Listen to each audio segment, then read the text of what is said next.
Hello friends, welcome to news YouTube channel. आज की इस वीडियो में हम जानेंगे 29 अप्रैल की दिन भर की सारी बड़ी खबरें। तो शुरुआत करते हैं पहली खबर के साथ।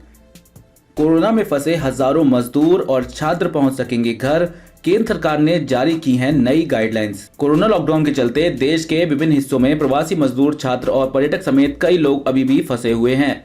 ऐसे में उन लोगों के लिए राहत की खबर है जो अपने राज्यों की ओर रुख करना चाहते हैं। भारत सरकार ने राज्य, केंद्र शासित राज्य के क्षेत्रों में फंसे हुए लोगों को निकालने के लिए अंतर्राज्यीय यात्रा की सुविधा के लिए आदेश जारी किया है।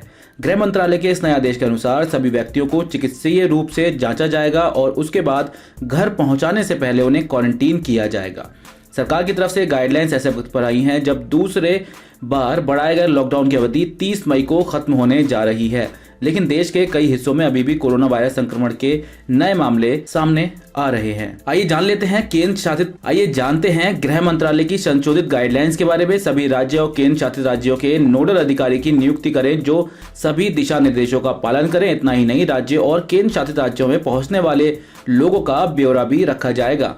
अगर फंसे हुए समूह में लोग एक राज्य या एक केंद्र शासित प्रदेश से दूसरे राज्य या केंद्र शासित प्रदेश जाना चाहते हैं तो भेजने वाले और जिस राज्य में वह समूह जा रहा है, दोनों राज्य एक दूसरे की आपसी सहमति के साथ सड़क के जरिए भेज सकते हैं। किसी भी व्यक्ति को भेजने से पहले उसकी स्क्रीनिंग की जाए और अगर वह पूरी तरह ठीक पाया जाए तो ही उसे भेजने की मंजूरी दी जाए। प्रवासी मजदूरों, यात्रियों और छात्रों को समूह में सिर्फ बस से ही भेजा जाए। भेजने से पहले बस सैनिटाइजेशन कराया जाए। इतना ही नहीं, यात्रा के समय सोशल डिस्टेंसिंग का पालन भी किया जाए। रास्ते में पड़ने वाले राज्य या केंद्र शासित प्रदेश या उस राज्य के लिए रास्ता देंगे जहां पर ये गाड़ी जा रही है।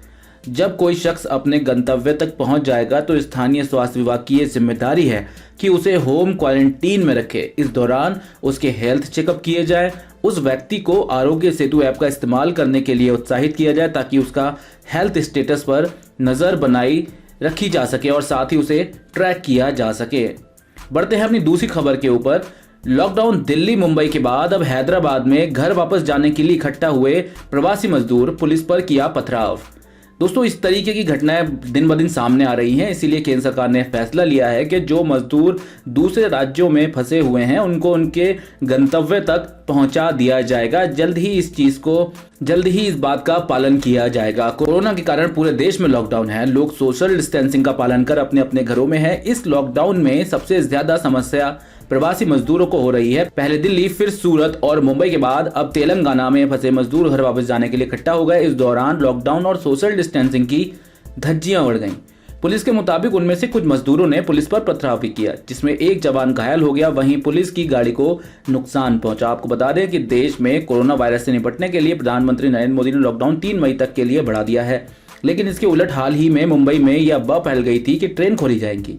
इसकी वजह से बांद्रा रेलवे स्टेशन पर प्रवासी मजदूरों की भारी भरकम भीड़ इकट्ठा हो गई। बाद में पुलिस की कार्रवाई के बाद भीड़ हट गई। अगली खबर पर बढ़ते हैं।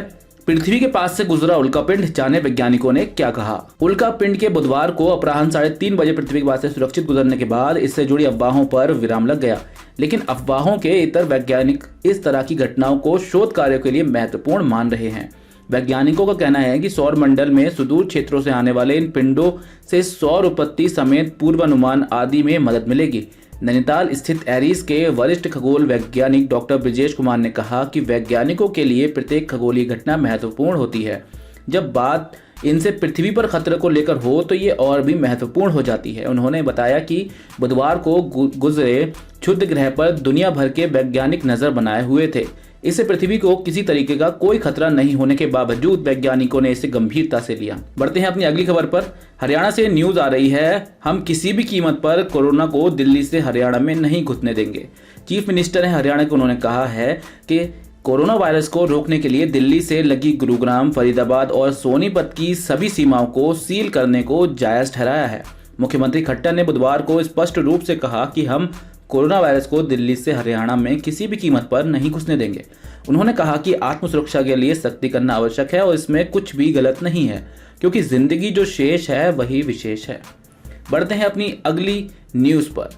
बॉलीवुड अभिनेता इरफान खान सुपुर्द खाक हुए। कब्रिस्तान में मौजूद रहे दोनों बेटों और पत्नी के साथ कुछ लोग इकट्ठा हुए। मशहूर अभिनेता इरफान खान, जिन्होंने कई अंतर्राष्ट्रीय और भारतीय फिल्मों में अपनी भूमिकाओं से लाखों प्रशंसकों के दिल जीते, वे अब इस दुनिया में नहीं रहे। मुंबई के कोकिलाबेन हॉस्पिटल में इरफान ने बुधवार को आखिरी सांस ली। इसके बाद वर्सोवा स्थित कब्रिस्तान में उन्हें सुपुर्द खाक कर दिया गया। इस दौरान उनकी पत्नी और बेटे वहां मौजूद थे। कोरोना लॉकडाउन की वजह से उनके परिवार के 20 लोग ही अंतिम यात्रा में शामिल हो सके। चलिए बढ़ते हैं अपनी अगली खबर पर। सुप्रीम कोर्ट ने कहा कि सभी निजी अल्पसंख्यक कॉलेजों में नीट के जरिए ही होगा दाखिला। सुप्रीम कोर्ट ने मंगलवार को नीट परीक्षा को सही ठहराते हुए कहा कि एमबीबीएस और बीडीएस समेत देश के सभी मेडिकल कोर्सेज में दाखिला नीट की परीक्षा के आधार पर ही होगा, जिनमें प्राइवेट ऑर्गेनाइजेशन और अल्पसंख्यक की तरफ से चलाए जा रहे मेडिकल कोर्सेज भी शामिल हैं। कोर्ट ने साफ कहा है कि भावी मेडिकल छात्रों के लिए कॉमन प्रवेश परीक्षा होने से अल्पसंख्यक संस्थानों के अधिकारों पर कोई प्रभाव नहीं पड़ेगा। बढ़ते हैं अब कोरोना वायरस से आ रही एक खबर के लिए कि चिकित्सा मदद के लिए भारत का मुंह ताक रहे कुवैत और अरब, सरकार ने दी डॉक्टर नर्सों को भेजने की मंजूरी। बढ़ते हैं अपनी अगली खबर पर। कानपुर में मेडिकल टीम और पुलिस पर हमला, सीएम योगी बोले रासुका और गैंगस्टर एक्ट के तहत कार्रवाई की जाए। कानपुर में मेडिकल और पुलिस टीम पर हमला करने वालों के खिलाफ सख्त कार्रवाई करने का मुख्यमंत्री योगी आदित्यनाथ का आदेश है। इस घटना पर तुरंत संज्ञान लेते हुए सीएम योगी ने कहा है कि पुलिस और स्वास्थ्य कर्मियों पर हमला करने वालों की जल्द पहचान की जाए। ऐसे लोगों के खिलाफ महामारी अधिनियम और आपदा प्रबंधन अधिनियम के तहत मामला दर्ज किया जाए। इसके साथ ही सीएम योगी ने कहा कि राष्ट्रीय सुरक्षा कानून, रासुका और गैंगस्टर एक्ट के तहत ऐसे लोगों के खिलाफ सख्त कार्रवाई की जाए। बता दें कि कानपुर के बजरिया थाना क्षेत्र के एक हॉटस्पॉट इलाके से पुलिस और मेडिकल टीम के 9 लोगों को क्वारंटीन करने के लिए गई थी।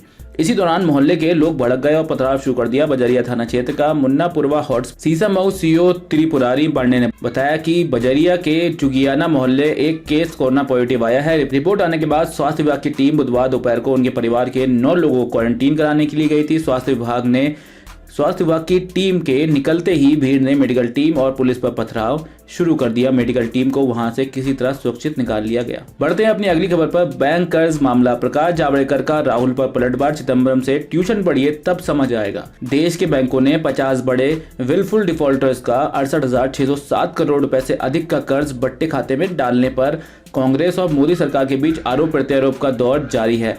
मोदी सरकार पर कांग्रेस नेता राहुल गांधी के हमलावर रुख पर वित्त मंत्री निर्मला सीतारमण के बाद अब केंद्रीय मंत्री प्रकाश जावड़ेकर ने बुधवार को कहा कि कांग्रेस के पूर्व अध्यक्ष राहुल गांधी को पूर्व वित्त मंत्री पी चिदंबरम से ट्यूशन लेनी चाहिए। समाचार एजेंसी ANI के मुताबिक केंद्रीय मंत्री प्रकाश जावड़ेकर ने कहा कि राहुल गांधी के इस आरोप से चकित हूं कि मोदी सरकार ने 65,000 करोड़ रुपए माफ कर दिए हैं। एक भी पैसा माफ नहीं किया गया है। कर्ज को बट्टे खाते में डालने, राइटिंग ऑफ का मतलब कर्ज माफ करना नहीं होता।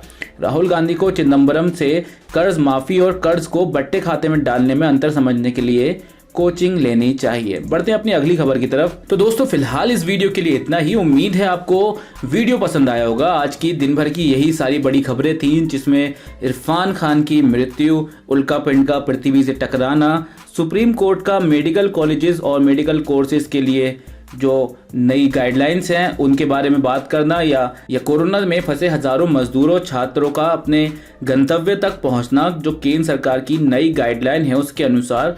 तो इन न्यूज़ के अलावा जितनी जानकारियां अब रात को 10 बजे से सुबह 5 बजे तक आएंगी, उनकी जानकारी आपको सुबह 8 बजे की वीडियो में मिल जाएगी। तो फिलहाल इस वीडियो के लिए इतना ही। उम्मीद है वीडियो पसंद आया होगा। अगर वीडियो पसंद आया हो तो इस वीडियो को लाइक कर दें और अपने दोस्तों के साथ इस वीडियो को जरूर शेयर करें। वीडियो देखने का आपका बहुत बहुत धन्यवाद। Thank you for watching.